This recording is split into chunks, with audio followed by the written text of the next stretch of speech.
welcome to the One Society Network seminar series. My name is Dr. Ellen Rafferty, and I'm a senior health economist at the Institute of Health Economics and a co-investigator and project manager of the One Society Network. And I'll be moderating the event today. So OSN is one of a number of funded emerging infectious disease modeling networks, and the network consists of researchers from across Canada working to understand the broad multi-sectoral impacts of infectious diseases like COVID-19 and related public health policies. And this introductory seminar will give an overview of the dynamic connections between pandemics and diverse aspects of society, as we've seen in previous ones. And today we get to explore education for the first time. So I'm excited about that. So, and just to give everyone a brief reminder of some housekeeping rules. So throughout the webinar, people will be muted, but you're free to use the chat function to add in any comments or thoughts you have on the webinar as we go.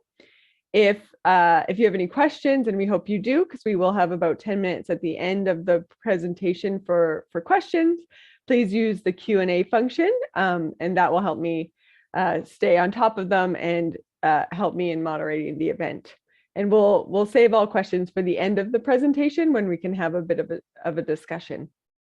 So today's seminar is titled "The Interaction Between COVID-19 and Educational Outcomes: What we have learned 2.5 years into the pandemic." And I'm pleased to welcome our presenter, Dr. Maggie Jones. So Dr. Jones is an assistant professor in the Department of Economics currently at the University of Victoria, and her research is focused on understanding the impacts of historical and contemporary policies on the labor market outcomes of marginalized communities and individuals, with a particular focus on these issues in relation to Indigenous populations. Her 2018 PhD dissertation, which evaluated the impact of federal education policies on educational attainment among Indigenous populations, was funded by a Shark Doctoral Award. And her recent work in this area includes an evaluation of the Aboriginal Skills and Employment Training Strategy, a demand-driven suite of labor market interventions designed for Indigenous people. In addition to her academic work, Dr. Jones has several years of experience in economic consulting for Big River Analytics, an economic consulting firm that works primarily with Indigenous nations and organizations. And more recently, her work on firm-level discrimination against African Americans in the United States was funded by the National Science Foundation. And now I will hand it over to Maggie for her presentation. Thanks very much, Ellen. So just to confirm, you can hear me okay? Yep, you sound great. Great. So thanks everyone for attending today's seminar. I'm going to be presenting our kind of first overview of the work that the education sector of the One Society Network has been conducting for the past year. So as Ellen mentioned, I'm Maggie Jones. I'm an assistant professor at the University of Victoria.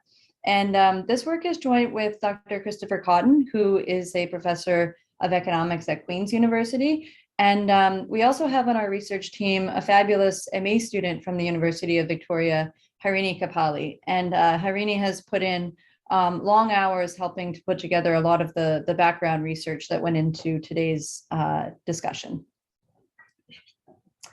So just to give you a broad overview of the presentation today, I'm going to start by providing an introduction to education economics, just to give kind of an overview of the work that is broadly done in this area. And then I'm going to discuss the way in which our team is viewing the relationship between education and COVID-19 and other outcomes. I'm going to talk about the kind of complex interaction between COVID-19 and education. Then I'm going to give an overview of the Canadian landscape. So that's going to be in terms of who we think is the kind of most at risk populations or regions, and then also what are the kind of main mitigation strategies that have been implemented in schools in the country. I'll talk briefly about how Canada compares to other international countries, Then we'll summarize the relevant literature in some key areas that we've identified. And then I'll provide a summary of the research direction and where we're currently planning to go over the next year or so. So starting with an introduction to education economics and the relationship between education and other outcomes, I thought it was useful to just broadly describe this discipline and to think about why we think and why education economists and labor economists think that it's important to understand education in relation to the life cycle effects of certain education policies and therefore certain COVID mitigation policies. So human capital theory, which you might have heard of, essentially was pioneered in the 60s and the 70s by Gary Becker and Jacob Mincer. And the idea of human capital theory is really to suggest that individuals will invest in education as long as the costs of doing so outweigh the rewards. And this kind of original theory that evolved in a theoretical context over the last 40 or 50 years was really followed by an explosion of empirical work. And this was generally aimed at understanding the relationship between education and labor market outcomes like wages and earnings. More recently, economists have shifted their attention to the actual inputs in the education production function. So what I mean by that is in terms of thinking about education as a production process where a variety of inputs go into the actual output, which is a degree or years of schooling or some level of skills. You can think about inputs being anything like the time that you spend studying, things like the influence of the teachers that you have, or the environment in which you go to school, so class sizes, school expenditures, but also family inputs. So the kind of original literature was thinking about that connection between education and wages. And now more recently, the education economics literature has focused on these specific inputs into the education production function with the idea that investing in these inputs leads to different levels of educational attainment, and those different levels of educational attainment in turn lead to differences in labor market outcomes. So really, I think it's important to emphasize that any one of these factors, so whether it's time studying, teacher effects, class sizes, family input, school expenditures, or in the context of COVID, things like the mode of instruction delivery, understanding any of these factors has substantial implications for thinking about kind of broader societal concepts like inequality or like social mobility. Now, we think that this is important in thinking about these inputs because of how these inputs relate to the education production function, and in turn, how that education production function relates to later life outcomes. So a variety of work, I've just kind of highlighted a few different papers here, but a variety of papers have essentially tried to link the relationship between educational attainment and outcomes later in life. And it turns out that education extends not just to labor market outcomes, so like the original work of Becker and Mincer in terms of increased earnings or increased wages or higher likelihood of being employed, but it also corresponds to a range of other outcomes that are important for living a kind of long and meaningful life. So things like civic participation, health outcomes, and criminal activity are also all very tightly connected to levels of educational attainment. So again, trying to understand the impact of COVID-19 on the sort of education production function inputs has important implications for how the future of all of these different outcomes will look for the current students who are affected. And so in today's talk, I'm going to mostly discuss our findings relating to students in K-12, but the future direction of our work will certainly be to include post-secondary students in our analyses and in our surveys of the literature. So I want to now take just a moment to think about the complex interactions between COVID-19 and educational attainment. And so as you'll see, this process and the way in which we're thinking about the kind of interplay between COVID and education is not necessarily one that's straightforward.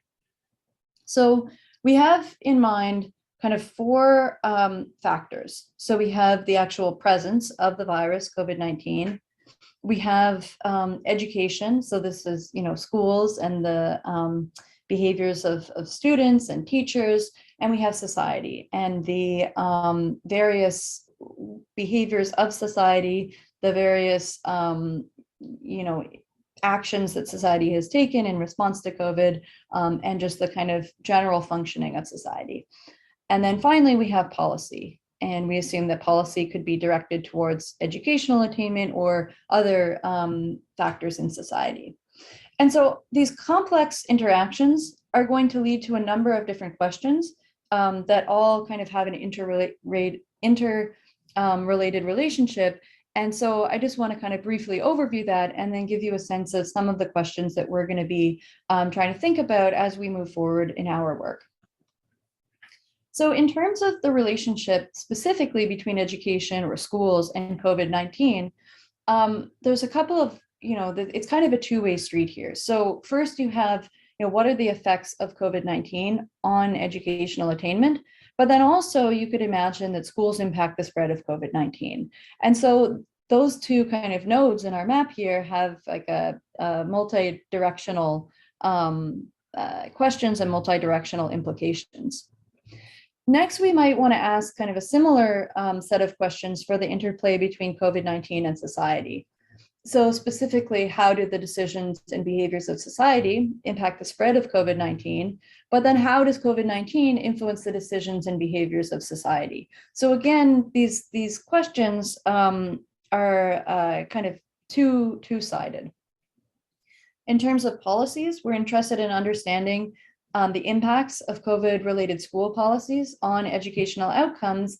But then obviously there's a body of work trying to think about the impacts of COVID-related societal policies on other socioeconomic outcomes. And so in the context of our framework, you can kind of benchmark these questions into a group related to direct effects and a group related to indirect effects. And so for the direct effects, it's really asking, what are the impacts that COVID-related school policies have on educational attainment? What are the effects of COVID-19 on educational attainment? And how do schools impact the spread of COVID-19? And so these are going to be the types of questions that the education sector of one society is going to be specifically interested in. Naturally, given the kind of interconnected nature of society, policy, COVID-19, and educational attainment, you also have a range of indirect effects. So things like the decisions and behaviors of society might impact the spread of COVID-19, and that in turn is going to be influenced or going to influence the spread of COVID in schools. So it's kind of these indirect effects that we're less focused on in the short term, and maybe we'll be saving that for more long-term work. So in terms of the landscape in Canada, I'm just going to outline some of the policies that have been enacted across the country, and then also thinking about how we would go about identifying provinces or regions, or if we had kind of granular enough data, various kind of specific even census tracts that might be more or less affected by COVID-related school policies. So first I'll talk about, where that population is most likely to be affected by education-related policies, and then I'll talk about the most popular policies that have been enacted in schools across the country, and I'll just give kind of an overview of the timing of those types of policies.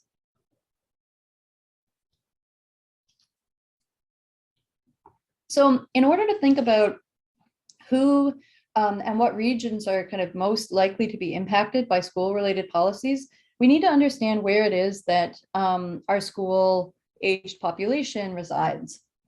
So in thinking about individuals who are K-12 or individuals who are likely to be in post-secondary, we're going to use demographic information to try and identify where these individuals reside and where they comprise a large share of the population and are likely to be therefore where a larger share of the population is likely to be affected by school-related policies. So what I'm going to present today has to rely on demographics from the 2016 census.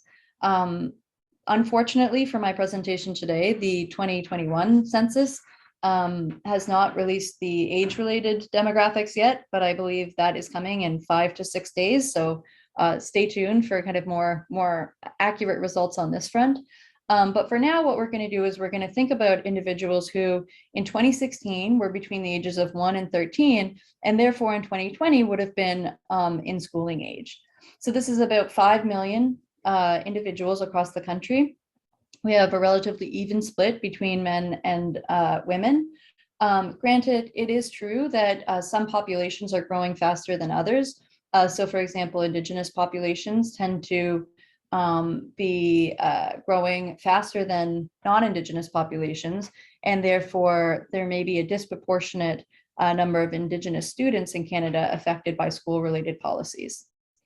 In terms of the post-secondary landscape, individuals who in 2016 were between 14 and 17 are generally going to be of post-secondary age in 2021 or 2020 and 2021. And this is about 1.6 million individuals in the total population, again, with a relatively even split between men and women. And so, what we're thinking about is whether we can use this demographic information to understand something about the intensity of exposure to school-related policies, right? So we want to identify who and where are most likely to be affected by these policies, and then what are those policies and what are the implications of affecting or implementing them. So in order to kind of think about who is the affected population, we're going to take the Canadian age distribution and we're going to identify individuals who were 1 to 13 in 2016, and we're going to identify those people who are therefore 5 to 11 in 2020, right? And those are going to be individuals who are of elementary school age. And this is the kind of fraction of the overall 2016 population who fall within each of these age bins. So these are the kind of relevant elementary school individuals. These are the students who, generally speaking, are in junior high, although I know that there's some variation across provinces in the age range of junior high school students. High school students are going to be individuals 15 to 17. And then post-secondary, again, we're not going to pay as much attention to post-secondary, but these are, individuals who in 2020 are 18 to 21, and who, would have been 4 years younger in the 2016 census. Okay, so let's try and identify where kids comprise a large fraction of the total population. So what I've done here is I've kind of summed across all of these all of the ages within high school, junior high school, and elementary school, and then plotted the kind of cumulative fraction on these graphs here by province. And I've indicated 2 different benchmarks. One is the 5% benchmark, so where 5% of the population is in one of these levels of educational attainment, and then the other is a 10% benchmark, so where 10% of the population is in one of these levels of educational attainment. So you can see that by and large, there's a relatively large, in terms of benchmarking it at 5%, portion of populations who are in elementary school in the provinces. So these are individuals who would most likely be impacted by school closures, for instance, or other types of COVID-related policies at the elementary school level. In the territories, though, what we see is for Nunavut in particular, you have a very large fraction of the population, over 15%, who are in elementary school.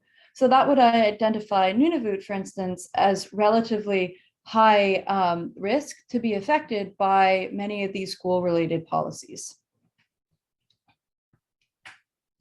So taking the kind of cumulative sum over high school, junior high, and elementary, we can plot by province a kind of exposure risk of school-related COVID-19 policies in terms of what fraction of the overall population is likely to be impacted by these policies.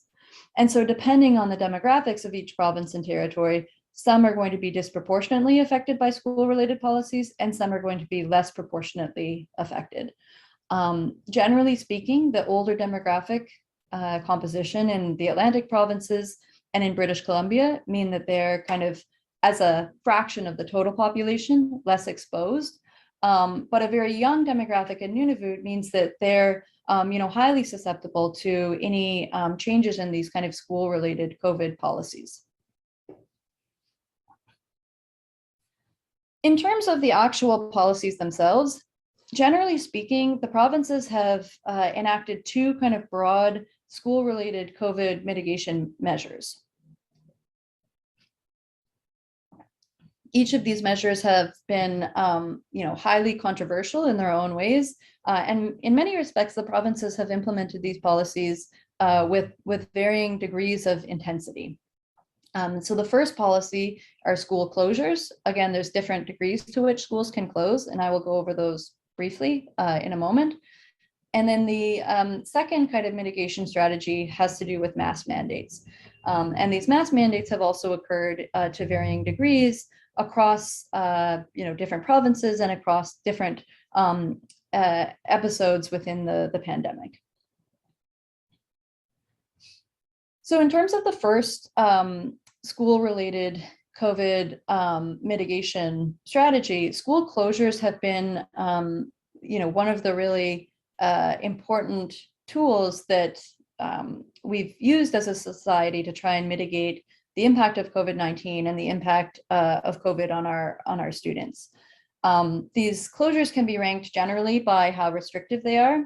So there's a paper by Breton, Han, Sim, and Tabara that has essentially come up with a ranking of how restrictive these different policies are. And then they've put together a data set of the degree of restrictions over time and by province.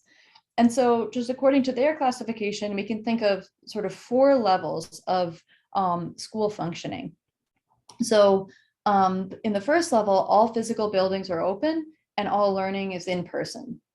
And in the second one, physical buildings are open, but day-to-day interactions are limited. So this can include a variety of different strategies, things like class bubbles, staggered breaks. You could have, blended learning. So this is where you're part-time in school and part-time online. The blended learning fits in with part 3. So some physical buildings might be closed, but student schedules are typically altered where you do have this kind of blended learning. So part-time in school, part-time online, or hybrid where some students are in person and some students are online. And then in the most restrictive cases, we have all physical buildings closed and all learning conducted online. And so naturally, this is something that we really want to try and understand how these types of mitigation strategies would affect students' educational attainment. So just to give you kind of a sense of what this looks like. So here we have the degrees of school closure stringency by province. So you can have situations where all of the schools are closed, and this is a mandate at the provincial level. You could have hybrid, so this is a mix of in-person and remote learning. In-class modifications, this means that students are in person, but they have to follow a variety of different procedures. Or you could have the situation where there's no policies limiting interactions of individuals. And so this is kind of what, over time, what this has looked like across all of the different provinces.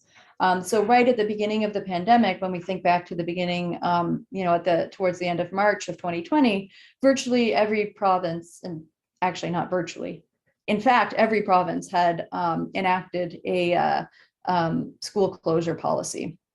When we look at the territories, we see, the same thing, that there's variation in the degree of stringency, but at the beginning of the pandemic, all territories had closed schools. this plot essentially shows the kind of interesting overall provincial variation by plotting the fraction of provinces and territories that are closed over time. Right, so you again can see all schools in territory, or all schools in all provinces and territories were closed at the beginning of the pandemic. And then over the course of the pandemic, all the way into April of 2022, you see kind of varying degrees of stringency where, at certain points in time, a larger fraction of the schools were open, and at other points in time, a larger fraction were closed.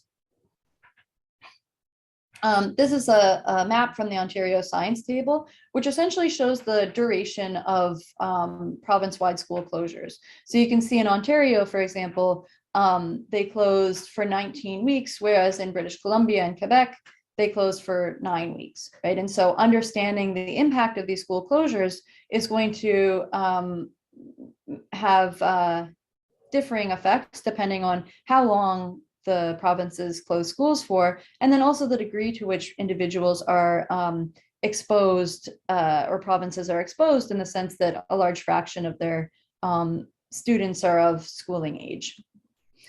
Similarly, this shows the variation in the closures of secondary schools, also from the Ontario Science Table. Okay, now the second kind of broad policy that schools have enacted has been to implement mask mandates. So mask mandates also vary quite considerably in their stringency. So this also is from the Breton et al. Stringency classification, where they've kind of put together a 4-point scale of mask stringency. So in the least stringent case, there's no masks required and no masks recommended. Next, you have masks are suggested but not required. Third, mask use is required for students in some settings. And generally, this applies to older students. So not students who are very young, but often those who are in grades 4 and higher. And now in the kind of most stringent situation, you have mask use required for students in all settings. Again, this is applied generally to students of, in grade 4 and higher.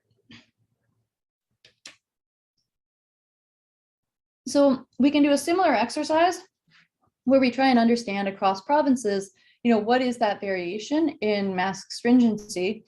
And again, you see that generally speaking, there's quite a bit of variation across the provinces.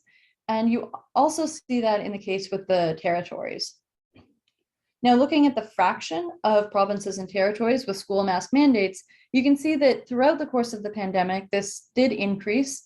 And then there's definitely periods of time when you have kind of higher mass stringency versus lower mass stringency. This, increase in mass stringency over time definitely mirrors the debate that was happening, in kind of public policy spheres around the use of masks and whether they were beneficial or not. All right, so that kind of gives you just a lay of the land for what the different policies have looked like in a Canadian context. And so now I just want to spend a couple of minutes talking about Canada's policies in an international comparison.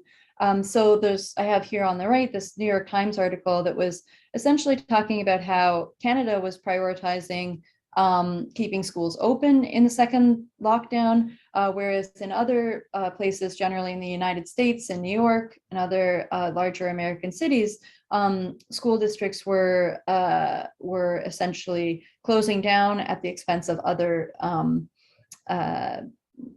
businesses remaining in operation. So just in an international comparison, on average, Canada closed for about 13 weeks. And so this puts us, in the, I would say, the lower to middle end of the pack, where many different countries were closing schools on average for quite a bit longer time. And in terms of being partially open, Canada's sort of, again, middle of the pack, but there were a substantial number of countries where schools were open only partially for 0 weeks out of the year. Okay, the other thing that I'd like to bring your attention to before talking about the relevant literature has to do with the kind of outside option here. So if schools are closing, or if they're moving to some kind of partial closure model, then what's the alternative? And the alternative is important for understanding how the current literature relates to the Canadian context. So there's kind of four main ways that school could be delivered in the absence of face-to-face classes. The first is online, the second is through TV, the third through radio, and the fourth is via paper. So you might have, heard, or you might have had experience with your own children who received like a package essentially of work to bring home, and go through the workbooks and the exercises, and this was just pen and paper without kind of remote instruction, for instance. So by and large, high-income countries across all kind of grade levels tended to use online learning as a means of, as a substitution for in-person learning, right? And so this is important in thinking about the kind of structure of alternative modes of learning, and in the context of what the existing literature has found, where that applies in the Canadian setting.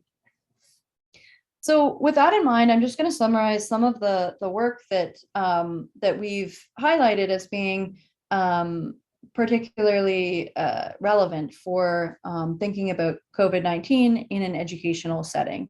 And so this is really kind of thinking about a scope of the literature to help us identify areas where there's kind of sufficient evidence to understand issues relating to Canadian educational attainment and COVID, or where we would like to start targeting our future research as we move forward.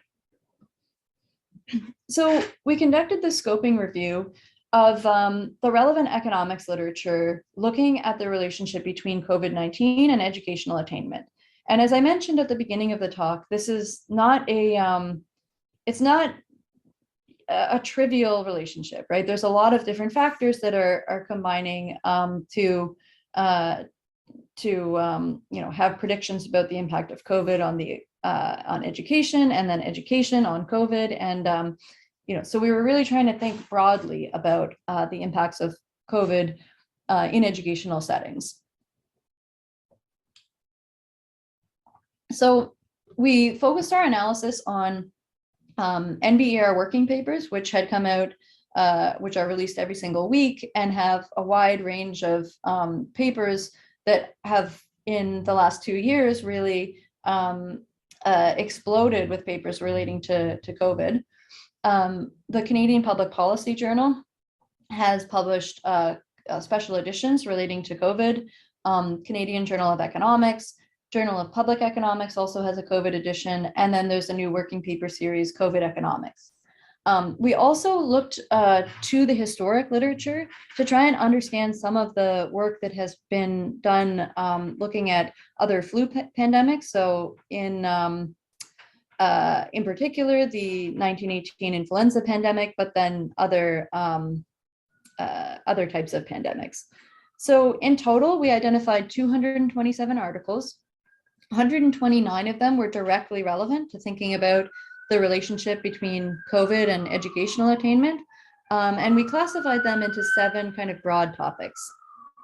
And I apologize for the siren in the background here.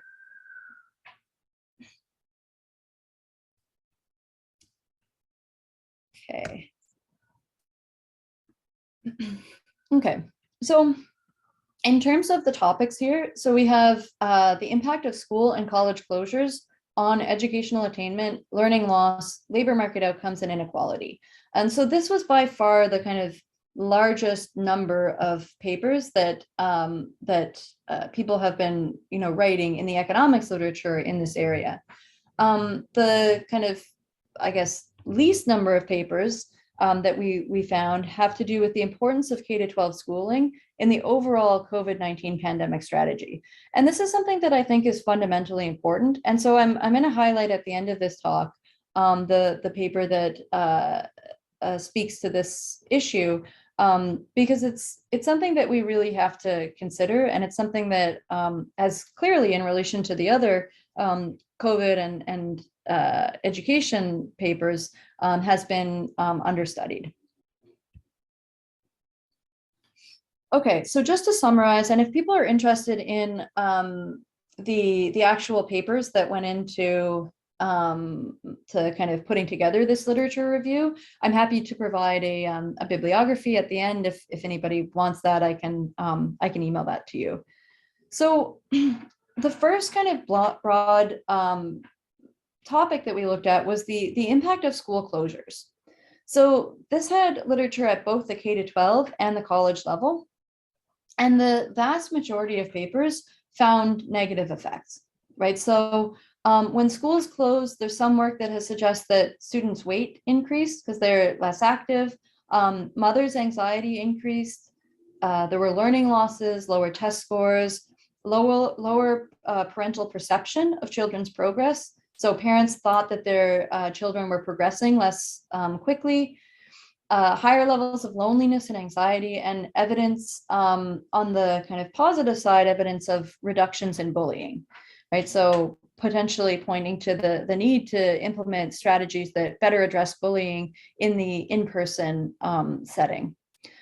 In terms of colleges, these results sort of mirror the K-12 results. So lower enrollments, lower course completion, lower grades, lower graduation rates, even lower expectations regarding future earnings.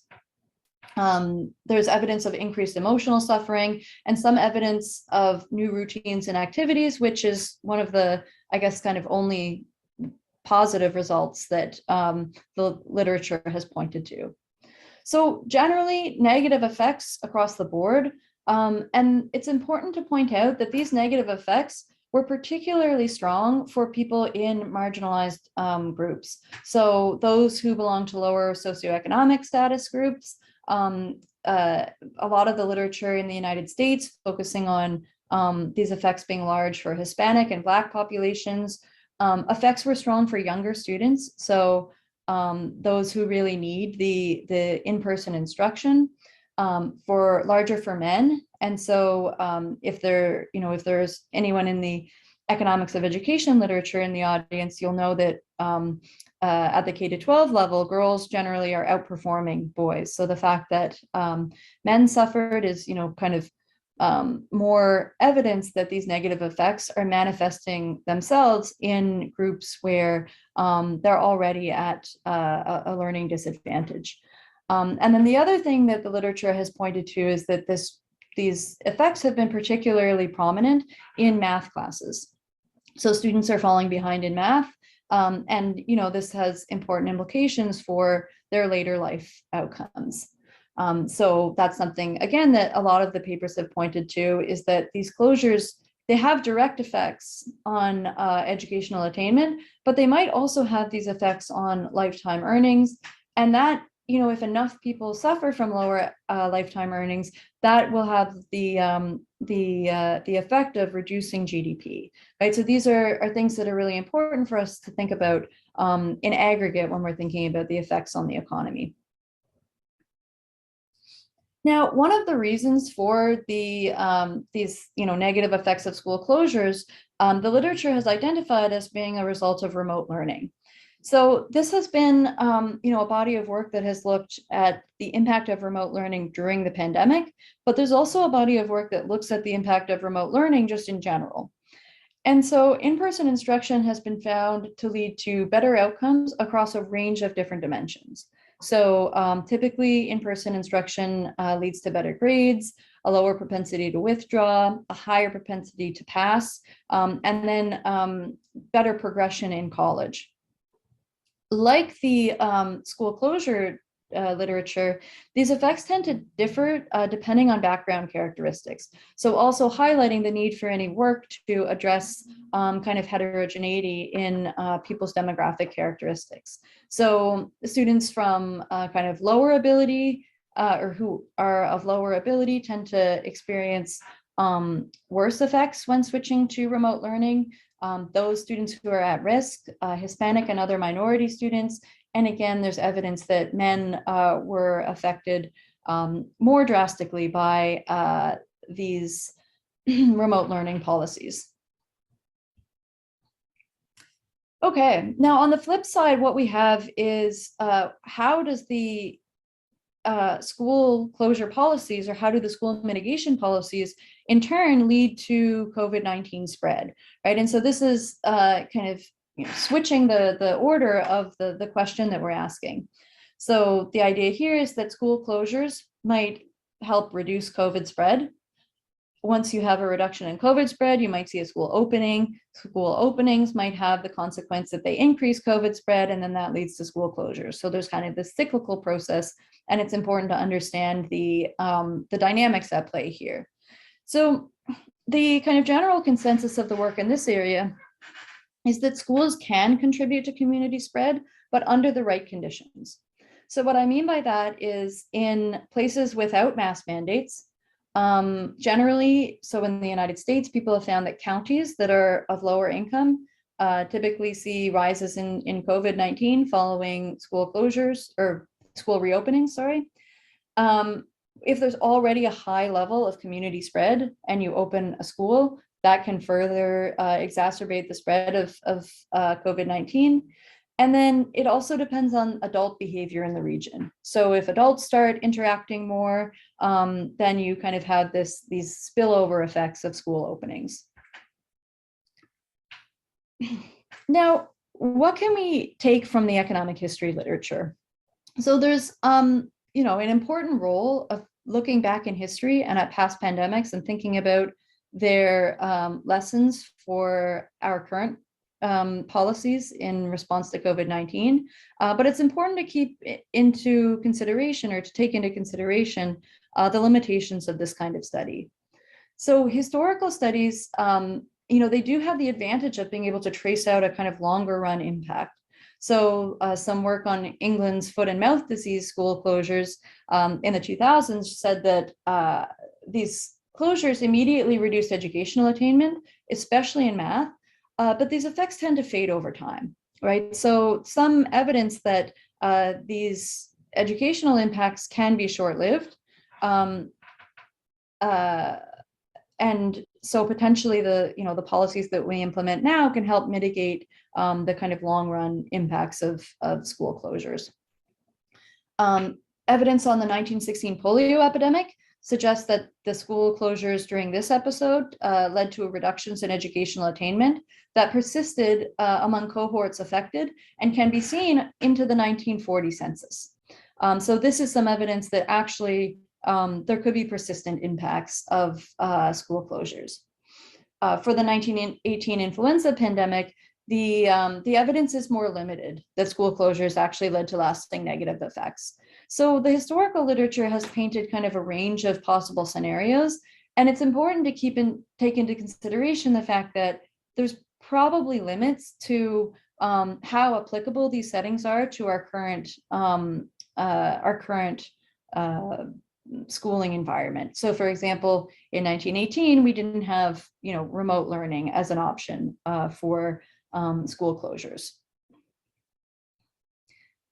Now, the final piece of the literature that I want to discuss is this paper that's really looking at the economic importance of in-person K-12 schooling. And so this is an area where I think there's been less work in the economics literature, but I think it's kind of fundamentally important for thinking about our economy.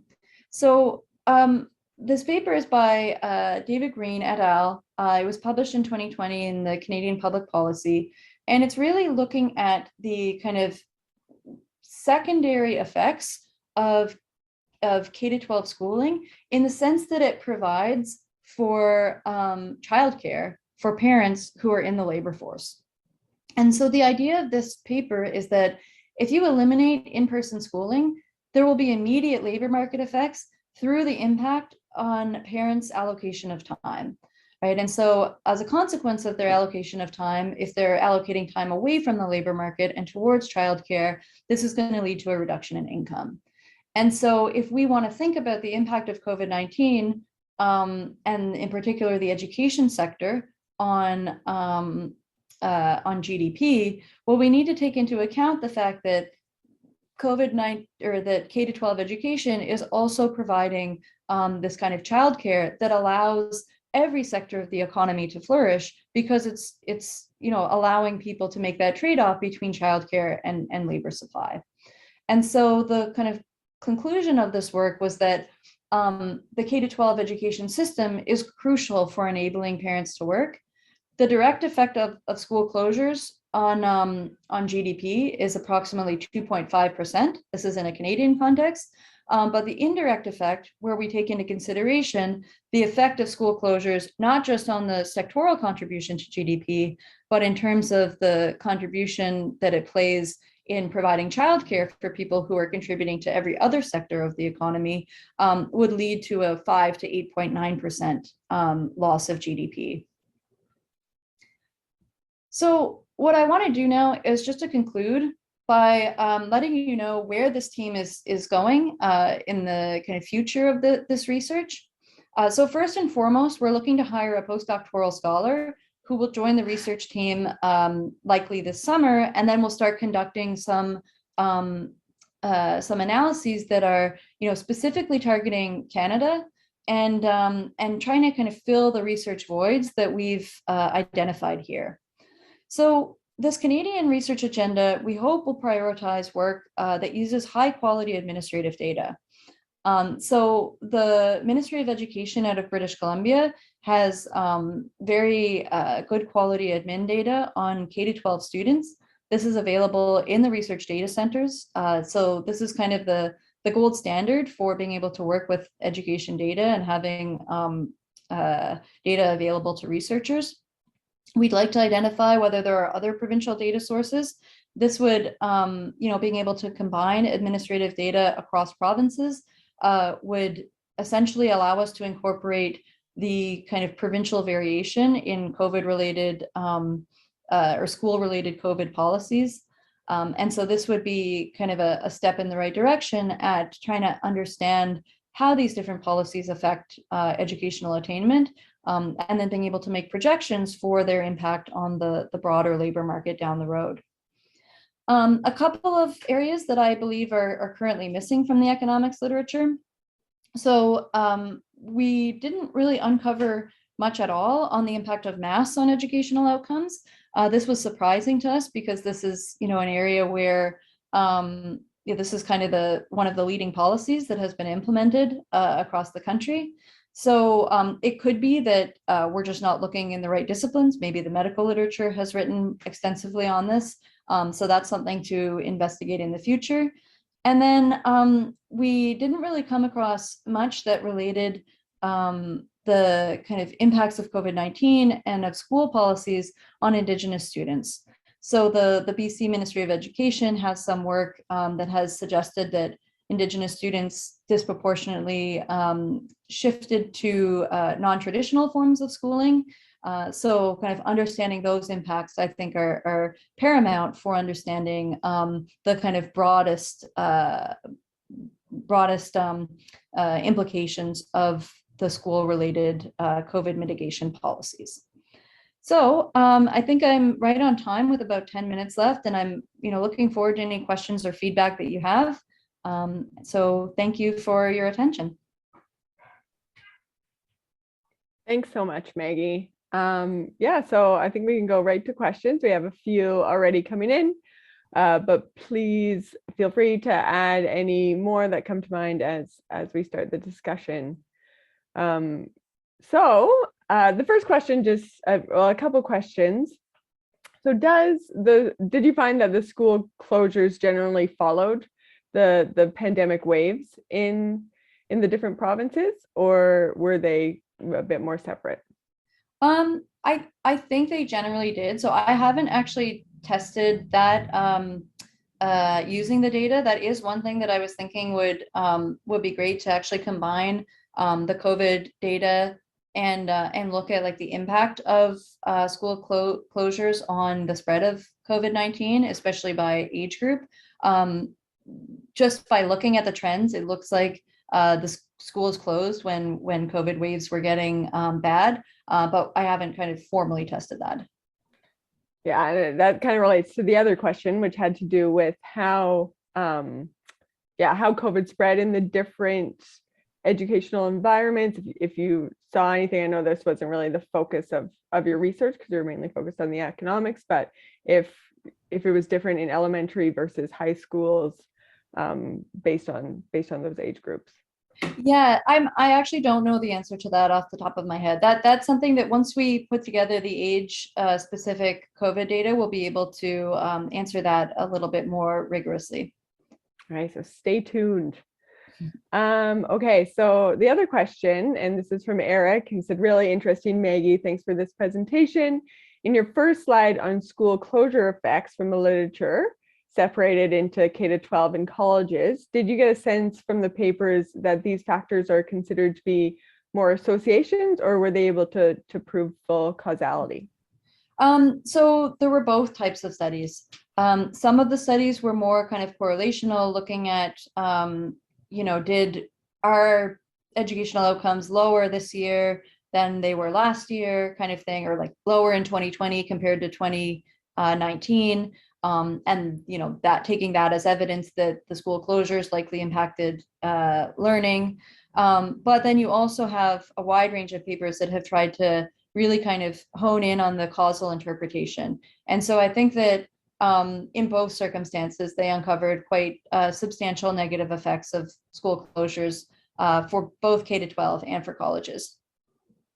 Great, really interesting.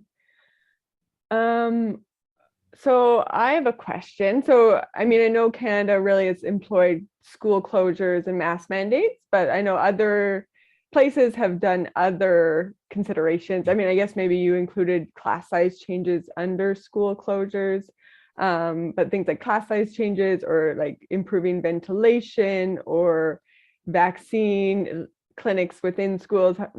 Did you find anything analyzing those types of interventions? Yeah, so I haven't actually looked at those yet. That is one thing I'd be curious to look at, because a lot of, so that stringency index is categorized by province. But my guess is that the kind of mid-range, so schools can all be open or they can all be closed, but then there's a range of different policies that can be enacted in the middle. And I think that there'd be variation within provinces, across school districts or across schools that have implemented, different forms of, like you're saying, vaccine mandates or upgraded ventilation, or, some schools did, half the class in person and half the class virtual. And so being able to kind of put together a database, at the school district level or at the school level of these types of mitigation policies would help us be able to answer questions like that. And I am optimistic that, with a little bit of perseverance, we'd be able to put a data set like that together, at least for a province like British Columbia, for example, and then being able to combine that with the rich administrative data would allow for understanding the causal impacts of these kinds of policies.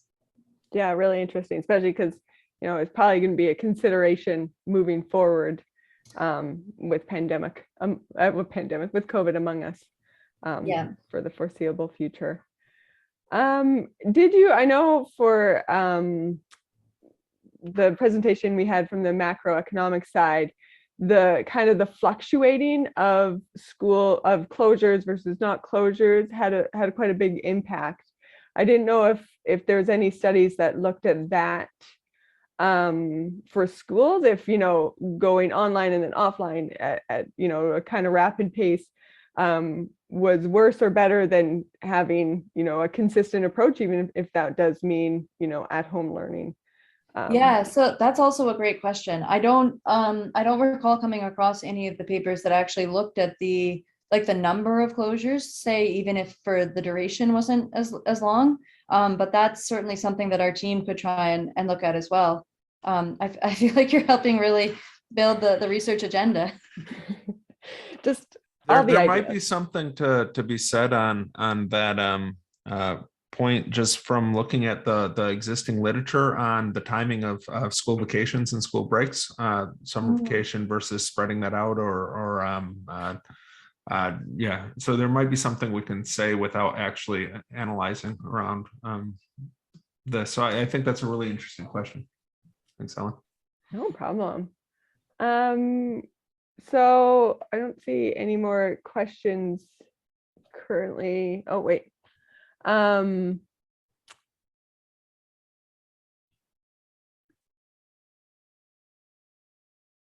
Sorry, yes, there's one coming in that's quite long. So thanks for this presentation, Meg. This is from Joanne.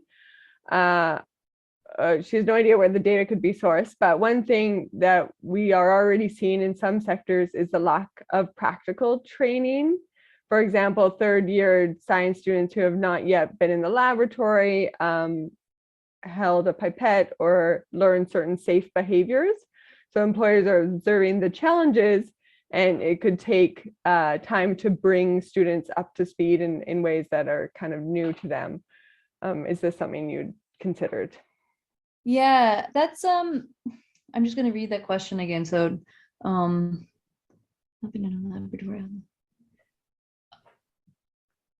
so I didn't come across something that directly relates to this, but I did find one study that said there was a decline in college participation, largely among men who were in trade type programs, where the types of, where it's a lot more kind of hands-on than being able to do stuff online. So I know that that's not directly relating to your question, but it's kind of similarly related. And what the paper was discussing was that for these students, they weren't, the online learning wasn't necessarily an adequate alternative, but certainly this element of it, where it's possible some of these male students, or well, any student in a trade program, but it's possible that some of them did go back to school and then, realized, oh my gosh, I have so much catch up to do. And then that's the reason that they didn't end up completing. The paper didn't differentiate between the two, but certainly that could be an explanation. Yeah, and yeah, Joanne says very similar idea to what she was thinking. And I think that comes back to another question I had about you said that this was a particularly strong impact on males. Do you know, there's a sense of why that would be? Like how is that working differently for males versus females? So, I mean, I guess one thing is just like boys often have a harder time in like elementary than girls. And so to the extent that if you're then shocking them with kind of a disruptive, a disruption to their schooling, maybe they're more prone to being affected by the disruption to their schooling. There is some work that has talked about, boys having a bit more difficulty focusing. And the literature has suggested that online learning has been difficult because people just can't focus being in front of the screen for that long. So if there is some kind of gender dimension to that, then that might be another kind of possible explanation for the difference between boys and girls. Really, really interesting. I think we're running out of time. So I just want to thank you again, Maggie, for the really great, interesting presentation, and remind everyone our next seminar is on May 5th at the same time, 2 p.m. And we'll be talking and getting a presentation from Joanne, actually, who just asked a question on the agricultural sector. So really looking forward to that.